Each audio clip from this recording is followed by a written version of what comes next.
the youth organizations, build with us so that we can be able to connect you all into community, so they'll know who y'all are.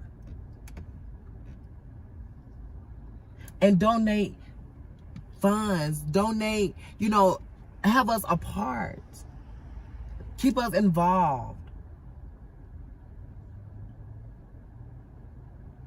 So bear with. Thank you. Thank you. Do we have any more questions before we move on to the second portion of the event? And Candy, are you going to be sticking around, or do you have to jump off? To be honest with you, I'm currently in Detroit, Michigan. We have flew in yesterday because we have a visual that we are doing today for all the lives at 9 p.m. tonight. At the we building connection. I'm building a relationship with a faith-based church here in Detroit, Michigan. They came out and reached out to us and wanted to support. So I'm actually here sitting in the vehicle now. Yeah, but I can stick around most definitely. I have my camera off, so yeah, I can stick around.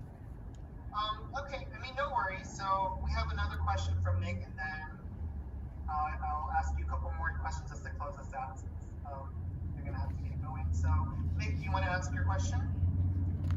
Sure, thank you. And Candy, thank you so much, especially you just flew in for a vigil, and I can only imagine all the things going on in your mind right now. So thank you for being present for all of us and doing so much emotional labor of educating and sharing personal stories. I really appreciate it.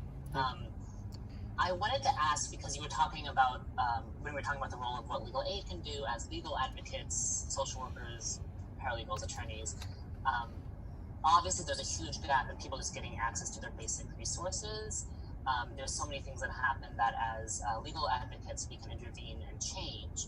But then there's also a lot of things that I find that happen that are actually legal, even if they're completely messed up. And of course, it's just what you were saying, right? It's because the law is founded on white supremacy. It's because the law does not imagine that Black trans women should survive and thrive. So things like what you're doing around the Walking While Trans bill are so important, because they're shifting the policy and they're rewriting it from the voices of people who should have been at the table to begin with. Mm-hmm. But I was wondering how you got into doing that, because I think oftentimes I will talk to a client about, unfortunately it is legal for a police officer to place you in, not a police officer, a corrections officer to place you in a men's prison.